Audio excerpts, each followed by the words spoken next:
What's up, everybody? Welcome to Podcast Now Plus. I'm Alex, and in this video, I want to talk about an interesting article with Marvel Games talking about ratings. And the reason I guess this is pretty important is specifically because of Marvel's Wolverine, right? Still a lot of debate of whether this game will actually be an M-rated game or not. It certainly sounds like it's going to be, and my ultimate prediction will be that, or was and still is, I guess, that this game is going to be an M-rated game. Insomniac has even stated it has a mature tone, but we don't know for sure, and we also know seemingly maybe a reluctancy to go to that M-rated, mark. I do want to thank Marvel's reporter over on Twitter for sending me this, and this comes from comicbook.com, and they say it's something we've talked about, and it comes down to character being authentic, appropriate, and power and responsibility, says Bill Roseman, who's the game's vice president. The power is we get to work with these great characters. The responsibility is using them correctly. You can try to make a mature game with any characters. Would it be right to have a mature power pack game? No, it doesn't fit the themes and the characters.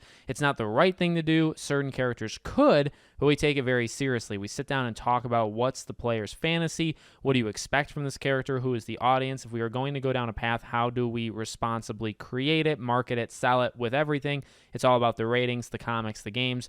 Marvel's past is filled with stories of all different ratings. It's about if we stay within that rating, is it correct for the character? With whatever marketing we do, does it end up in the right hands and the right audience? Those are the questions we ask ourselves. We have the power, we have the characters. Our responsibility is to do what's right for the character, the audience, and Marvel itself. So it certainly does sound like a little bit of tiptoeing, but I mean, as said maybe like 4 times in that one paragraph, it really boils down to if it makes sense, if it's what the character and what you would expect from the thing, then we will do what's right for that thing, right? So when you think of Wolverine, what makes sense for Wolverine? Well, I mean, we've had back and forth things for movies, right? But I mean, what really makes sense for Wolverine is an M rating. What makes sense for the game would be an M rating.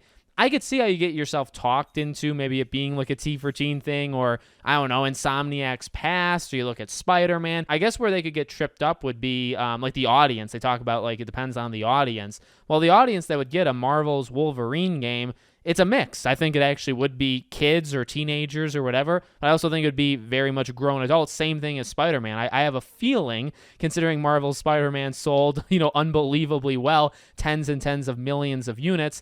I think teenagers, I think kids, I think, 20, 30, 40-year-olds. I think it kind of went well across the board, if we're being honest. So it just depends on what makes sense. I think obviously for Spider-Man, it doesn't make sense to do it M, but I do think it would make sense for Wolverine. So a lot of, tiptoeing around the issue. It certainly seemed like in that paragraph, but I do ultimately think, based off of them talking about it's just what makes sense for the game and the character, it makes the most sense to do an M-rated game. I feel like that's what it'll end up being. So let me know what you guys think in the comments. Make sure you guys are subscribed, bell icon turned on, and I'll see you all on the next one.